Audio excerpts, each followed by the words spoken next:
Alright, Whorehounds, and welcome to an episode of This Just In. Today I'm going to be talking about the Netflix series Guillermo del Toro's Cabinet of Curiosities. It's got 8 stories in it. The shortest one I think is 38 minutes, and they go up to an hour and 5.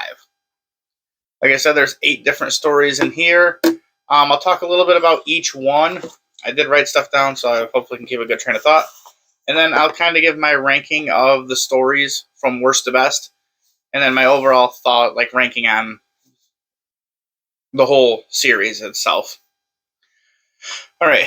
So the first one is called Lot 36. And it's kind of about a guy who's kind of struggling with money. He owes some people some money, and he does kind of like Storage Wars, where he'll go to this storage facility, buy a unit, grab what he can out of there, try to resell it, and make quick buck. But when he buys this one, he goes inside, he pulls out some stuff, and he sees something really strange, and he's going to go get it looked at by an expert. And this expert calls in somebody she knows who's a very big expert on this stuff. And he tells him that there's 3 books that he has, and if he has the 4th book, he's sitting on about $300,000 in value. So they're going to go back and figure out what this book is. In doing so, they learn a lot of things that they didn't know before. And it goes kind of down a dark path, obviously, with it being Guillermo del Toro. That's kind of where he goes with all of his stuff. I don't want to give the whole thing away. Overall, I think this one is shot very well. The cinematography is good in it. I like the acting in it. It's not over the top. It's not terrible. The plot is a good plot, and the story moves along at a clip pace, like a good clip. It's not slow, and it kind of keeps you invested all the way to the end. And I would say the ending is, for the most part, satisfying, and I did like this one. All right, going into the second one. That one is called Graveyard Rats. And this one's about this guy who watches over a graveyard. He also robs these graves, and he takes gold and stuff like that, whatever he can get jewelry from these dead bodies, and he's going to resell it to make some money. But he's been having an issue lately because all these rats keep stealing all these bodies. So he hears about a real rich guy who died, and he's going to go get that body. And when he goes in, that body's gone. And he ends up climbing through the tunnels, and he finds his way through. There's a lot of rats. There's a giant rat. And there's another little twist there towards the end as well. This one kind of shot the same as the first one. That's kind of more of a dark palette. It's shot well. The cinematography in that one is good as well. The creature design, I think, is awesome. I love the look of the creature. So realistic. I was pretty happy with that because that was going to make or break it for me. Whenever you have a monster movie and you put animals in it, if it doesn't look real, it takes you completely out of the whole story. And this doesn't do that. And for this one, the ending, for the most part, it's pretty satisfying. I mean, it's kind of like it's telling you a story here. But overall, I thought this was a pretty good episode. Just to touch base, a lot of the stories that are in here are little movies that are being shot. These are all previously written stories by other people for the most part, not every one, but a lot of them are like H.P. Lovecraft stories and stuff like that, or they're retellings of something that's already been told, just in a new way. But I did think up to this point the quality was good. And the third one is called The Autopsy, which is about a guy who jumps down a mine shaft, blows the thing up, and they don't know what happened, why, or the reason. And the one guy is coming in to do an autopsy on the bodies and see what he can figure out. And dark, sinister things happen from there. I'm not going to say anything else about this episode. I thought this episode was awesome. This was my favorite up to this point of all the episodes that they had. It's shot well. It's dark again. The special effects, again, were really, really good. And the overall directing choice and everything that he did for this one was a good episode. So I don't want to spoil that one. I would say if you don't watch the whole series, go in and watch Autopsy. The number 4th one is called The Outside, which is about a girl who works at a bank, and she's treated like the ugly duckling.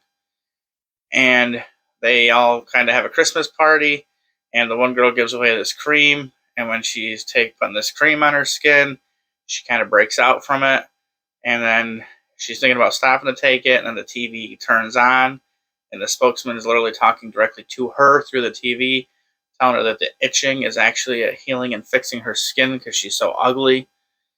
And the story goes from there. I don't want to say too much more about this one either, because I also thought this was a very, very good episode. I would say watch this one for sure as well. The visuals are good. This is the brightest one so far up to this point. It gives off a lot of color. It's got like a weird kind of like in your face at times kind of thing. But overall, I thought this was a very good episode. I like this one a lot as well. All right, so the fifth one is called Pikmin'S Model, and this is about an artist, and when he draws things, when other people look at it, you can kind of see things move. And the things that Pikmin draws are almost kind of disturbing images. And then when the main character is watching it, he can see kind of movement in the images and stuff like that. And these images, it's almost like when people stare at it, it invites darkness inside of them. Overall, this one is a decent episode. It can be a little slow at times, but overall, it's not bad. I do think it's shot well. There's only, I think, one in this whole thing that I don't think is shot well. Like, the cinematography in every one of these episodes is good. And the storytelling is pretty good. This one is a little over an hour long. I did wish they had tidied it up a bit. But when it comes to an ending, this one goes for gold on the ending. And that's where I'll leave that one at. Number 6. Dreams in the Witch House.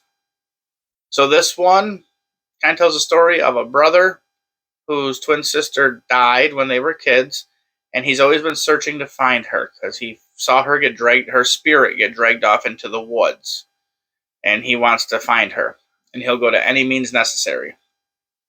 The imagery in this one is good. The design of the witch, I think, is good. The overall story isn't bad. I do think it's very drawn out. Like, when the one episode was like 38 minutes, I felt like this one, instead of being an hour long, could have been like 45. And it would have told the story just fine. I did feel like it dragged its feet a little bit. And like I said, the story was okay. All right. So the next one was called The Viewing.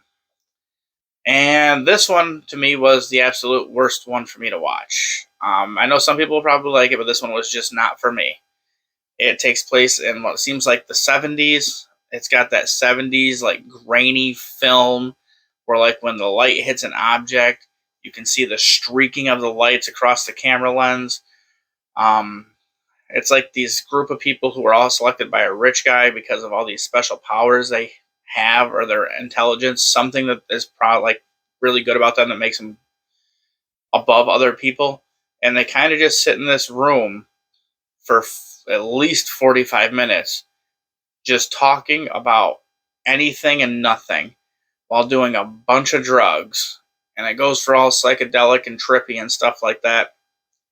And then they finally shows them the viewing is this artifact or this item that he got, and he's tried to figure out what it is, and nothing on our Earth works.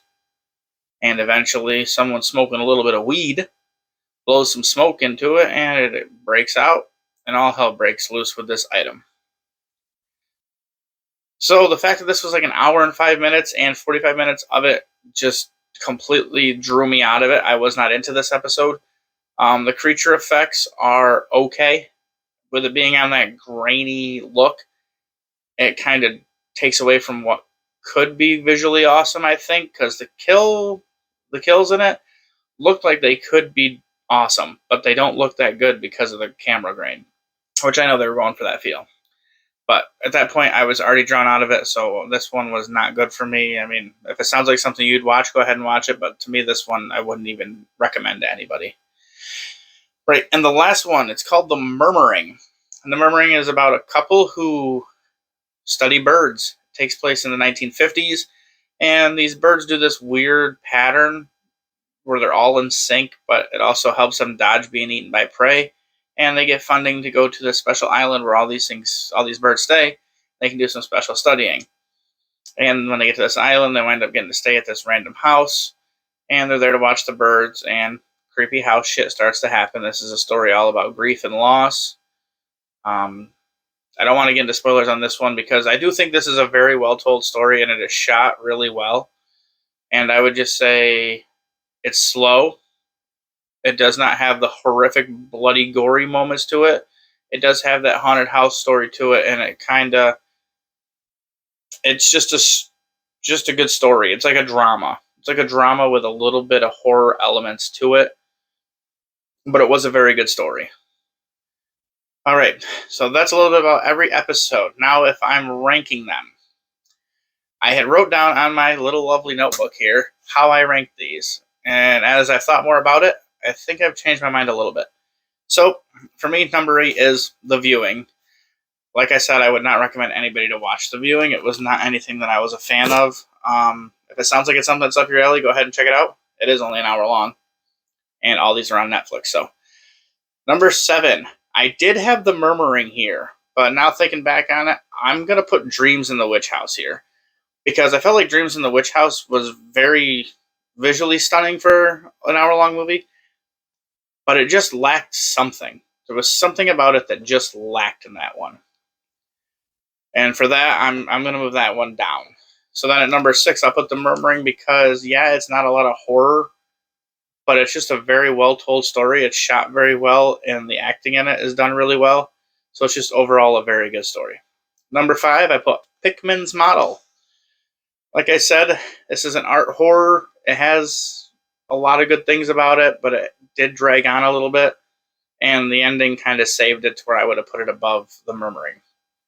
Number 4 for me is Graveyard Rats. I love the way it looked. It was short, 38 minutes, quick and easy. If you got a half hour, you can kill time watching something that's fun and overall good. Just a little bit of the acting kind of pulled me out of it. But other than that, it was a very good 38-minute short. Number 3 was Lot 36. I loved Storage Wars when I used to watch it, so it kind of has a little bit of a nostalgic feel to it, I guess, even though it's only about 10 years ago I've seen it, so it's not really nostalgia. But overall, I liked the concept, and I liked the story, and I thought it was done well, and it had a very nice twist to it. Number 2 for me is The Outside. The Outside, I love the direction it goes in. I like the play on bullying and kind of picking on the ugly person and the whole storyline progression and what happens throughout it, and it gets kind of sick and twisted at points and grossed out in a sense. I like that a lot. And then my number 1 would be Autopsy. And the Autopsy, like I said, it's visually stunning. It's great. The directions it goes in horror are awesome. And that's all I'm going to say. If you have Netflix and you were any curious about watching any of these Curiosity cabinets, or Cabinets of Curiosity, I don't remember what it is now, watch Autopsy and watch The Outside. Those are the 2 that are the best, if you ask me. The next 2, they're shorter, so they don't take as much time, but they were still pretty good. All right. Don't forget to give me a like, comment down below. Maybe you can tell me which ones were your favorites or which ones did you absolutely hate. Or you can tell me if I was right or wrong. Maybe you love The Viewing. I just could not get into that movie. All right. Don't forget to subscribe. Hit the notification bell so you can see when the next episode comes out. Don't forget, guys, rest in peace.